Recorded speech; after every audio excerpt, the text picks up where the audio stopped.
Avons-nous une opportunité d'investissement sur Carlsberg? C'est la question à laquelle on va essayer de répondre en se basant sur les états financiers de la compagnie. Je rappelle que ceci représente uniquement mon point de vue et non un conseil d'investissement. Et comme d'habitude, je me réserve le droit de me tromper. Donc, on va aller assez, je pense que c'est en monnaie danoise ici, hein, donc on va aller assez rapidement. Stabilité aux croissances des revenus. Croissance, revenu plutôt stable, entité mature, marge brute, stable ou croissante. Vous voyez, c'est la même chanson sur toutes les entreprises de ce secteur d'activité, enfin, sur la majeure partie des entreprises de ce secteur d'activité. Oui ou non?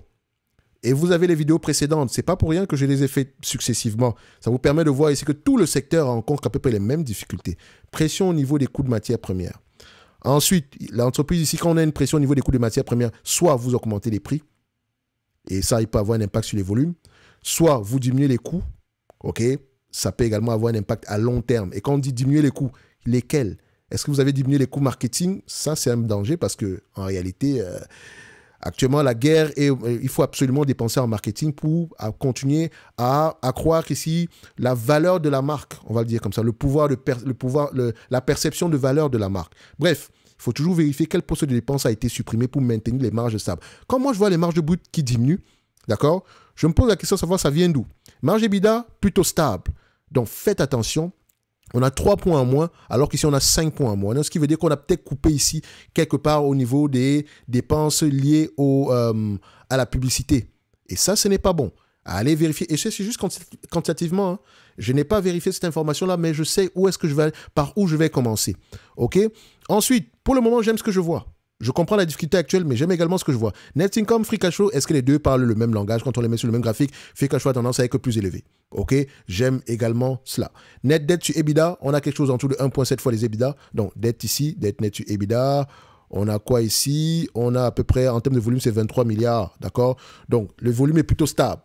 Si on prend par rapport au free cash flow qu'on rapporte, c'est pas 23 milliards de dollars hein, ou bien d'euros. C'est en monnaie danoise ici. Donc, on peut repayer la dette nette ici en moins de 3 ans. Donc, c'est correct, on rachète du 5 ans. Est-ce que l'entreprise rachète ses actions? Oui, elle rachète ses actions. Très, très bien. Maintenant, si elle rachète ses actions, Carlsberg s'échange à combien de fois les bénéfices en date d'aujourd'hui? Carlsberg, voilà. Et boum.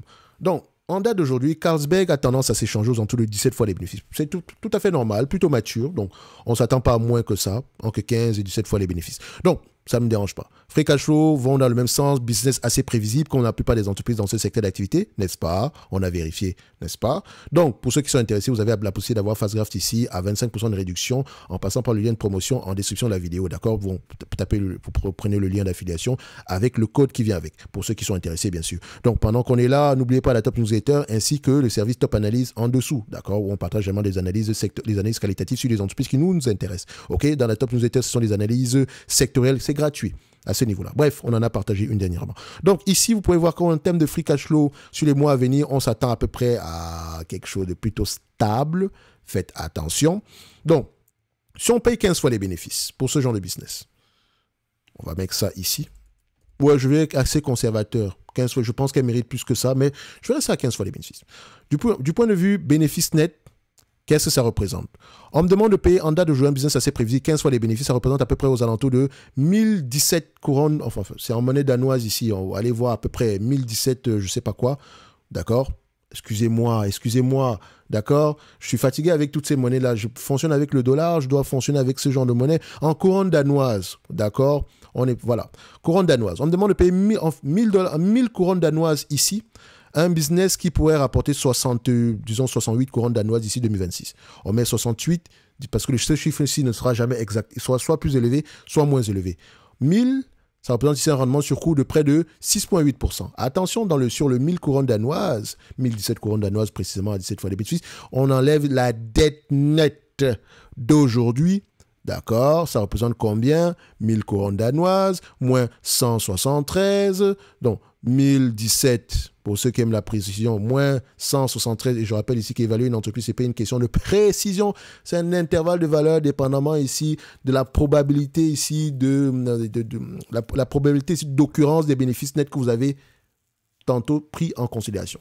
Donc, il ne s'agit pas de dire que oui, j'avais une croissance de 10% sur les 10 dernières années, en extrapolant cette croissance, voilà ce qu'on pourrait avoir. Non, on n'extrapole pas la croissance. On se renseigne d'abord sur la taille du marché, etc., avant d'extrapoler la croissance. Et la croissance en elle-même, on ne surpaye pas pour cette croissance. On achète une compagnie de croissance à un prix qui n'implique pas la croissance. Et tôt ou tard, une compagnie de croissance vous propose un prix qui n'inclut pas la croissance. Pas besoin de faire des exemples ici, on en a déjà mentionné. En tout cas, sur cette chaîne, vous savez que ceux qui sont là depuis très longtemps, vous savez qu'on a déjà eu à choper des entreprises ici de croissance à des prix qui n'impliquaient pas la croissance. OK? Donc, ce n'est pas un show-off, c'est la réalité. Donc, à 844 couronnes danoises ici, je dirais, par rapport au prix actuel, voilà, c'est correctement évalué. On va se dire comme ça. C'est correctement évalué au prix actuel. Donc, au prix actuel même, l'entreprise devrait massivement racheter ses actions, ce qui est une bonne chose. Et ça pourrait être intéressant du point de vue dividende. Pour ceux qui recherchent un dividende stable et croissant dans le temps. Il y a de grandes chances qu'ils continuent à augmenter ce dividende-là dans le temps. Bref, ce n'est que mon point de vue et non un conseil d'investissement. Comme d'habitude, je me réserve le droit de me tromper. En lien dans la description de la vidéo, on se donne rendez-vous. En lien dans la description de la vidéo, vous avez à peu près tout ce que je vous ai mentionné tantôt, top newsletter, top analyse, ainsi que le 25% de réduction sur FastGraft, un like, un abonnement, un commentaire, ou bien vous faites ce que vous voulez. Merci, au revoir.